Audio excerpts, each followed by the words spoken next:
We're here with Elijah Barfoth, the dinosaur expert, today with a different dinosaur deck. Today I played Dinomorphia. I'm just gonna get right into the profile. So like I think you have to play 3 and 3. You just want to play, and I'm playing 3 fossil decks too.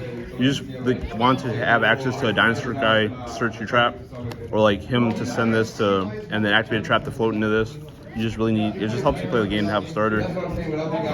These cards help you get to your starters. 3 pots, 3 more pots. And like you don't do a lot of special summoning on your opening turns. Like this card's really good to help set up your hands. Obviously this card's good. This card, it can be a little iffy. Like sometimes I side this out if I'm going second. Like if I'm boarding like lava golems and stuff, I'll take this out because you like can't really duality into a lava golem and use it. You have to play call by because your trap gets stopped like Ash or whatever, you lose. 3 nibs. Tears everywhere, so you just fucking have to be a terrorist and play nib. Yep. Have to play imperm. Imperm's actually really cool in this deck because sometimes when you go second, you'll be in a situation where like you just have access to this.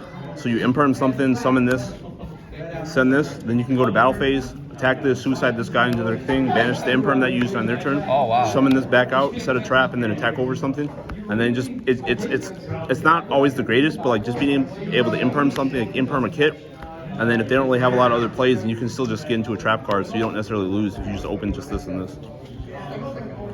This card also gets, I know a lot of people aren't playing Ash, but when people were playing Ash, this card gets Ashed a lot for like literally no reason. It's like so amazing when that card gets Ashed.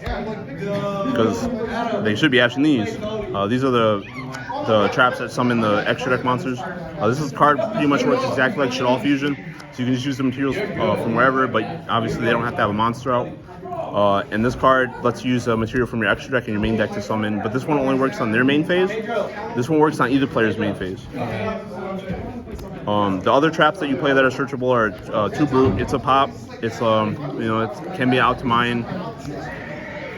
This is a Speller trap negate, so this can like negate shit like evenly matched, lightning storm, shit like that, or like sometimes game 1 like you can negate like their Tears Field spell and stuff. It's like not great game 1, but you don't really want to just slide this card in. And then this is like a Call of the Haunted card. This is really good for your follow-up. The other traps I'm playing, Strike. Strike is really good for when you go second and when you go first. When you go second, it lets you board break with these other cards. I'll explain this one in a second. 2 Owlry, 2 Gozen. These aren't the best floodgates right now. Like obviously anti-spell and summon limit can be better than these, but these are really important because these don't affect you at all, and these also help board break with Strike. When they set up negates on their board, you can just flip this, force out whatever negate, then strike their board, and then they still have to play under one of these, and these don't affect your deck at all. And then this is like a torrential tribute, but it's kind of less situational in this deck because your life points are always really low, and you can just activate this whenever, and then they have to shuffle away monsters that they control into their deck to equal to whatever your life points is or less. So like a lot of times when your life points are like 1k, 750, 812, like whatever happens. Goofy ass number. Yeah, then they just have to shuffle away their whole board, and this doesn't affect any of the cards on the board. It only affects the players. So even if they have like shit that's unaffected, like fucking adding this guy, they just still gotta shuffle all that shit away. And the tears go back to deck, so like, yeah, they can trigger the field spell, but you're still not triggering any of the graveyard effects. So like, it just gets all the shit off the board, and you can activate it whenever. So that's the main deck. It's 42. You could cut it down to 40. I just like 42 because I don't want to draw all the all the monsters, because the games that you lose are the games you draw a bunch of these monsters. And 42 theoretically is not that bad of a number because you're already playing so many pots, so you should still be able to be pretty consistent. Like you're just trying to mitigate drawing all the monsters really. The extra deck, you don't really go into this stuff much, other than the fusions.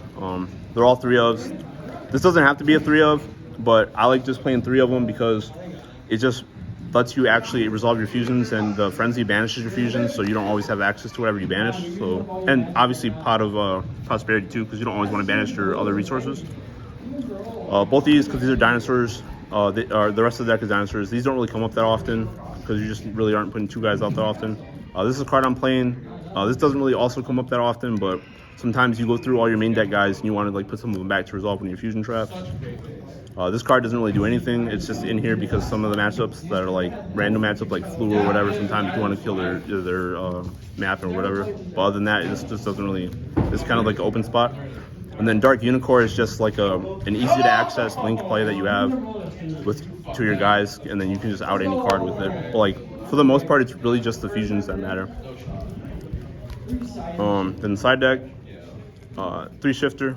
You can play under shifter pretty easily, and it's really good against tier. So the games like if you you can side, you pretty much side this in going first or second versus tier. If you go first, you just side it in. You have like domain set or whatever, and then they go, and then on their turn you just activate shifter, chain domain, and then domain will resolve. You'll get your guys in the graveyard. You'll have your fusion guy out, and then yeah, you can't. So you could get the copy for the fusion, but the fusions are really cool in the aspect that they just have to be destroyed to get their effects, so they don't have to go to the graveyard. And same thing with like the fusion traps. Yeah, the fusion traps too. Well, the normal ones don't, but you still have to banish the trap for them. Okay. But for the most part, yeah. So these guys, if they die while you're under shifter, you can still summon the guys that you sent off of the trap when you chained it. And the traps can still activate and resolve under this because they don't have to send the guys to the graveyard from the deck. They just have to get rid of them. They can go to the banished or whatever. Obviously you play that. The card's kind of nuts. And then the other go second cards are evenlies. You can't really capitalize on things like droplets and dark rulers because you're obviously just setting cards into them. So like I like cards like these a little bit more. Paint, this is like the decent board breaker, and then lava golems. Lava golems is like one of the best board breakers you have access to in a deck like this. Also, like sometimes this has only ever come up once, but like you can like summon this guy, and then after you lava golem them, you summon this guy and then pass, and then take a K off of this. You can change his effect, make him take 3 more K. Ooh. So like sometimes that can just kill people. But like I've literally only had that ever come up one time where I had the extra guy in my extra deck to summon. And then just 3 judgments and 1 deck day before going first. This is mainly for Sprite, but you just side these pretty much every time you go first because like you're already kind of a going first deck because you're just setting traps, so you don't really need to dedicate that many side cards to going first. It's just like your other matchups, and like this card's like, I'm not sure if this card's good or not, but you really can't activate it until your main phase. So I don't want to play a bunch of these and then have them do something where like I can't resolve my domain. But theoretically, this card should be pretty good against Sprite. You just have to let them commit to the board a little bit and then see what they have so you don't lose the starter. But yeah, this is the deck. Cool, thank you. Yep.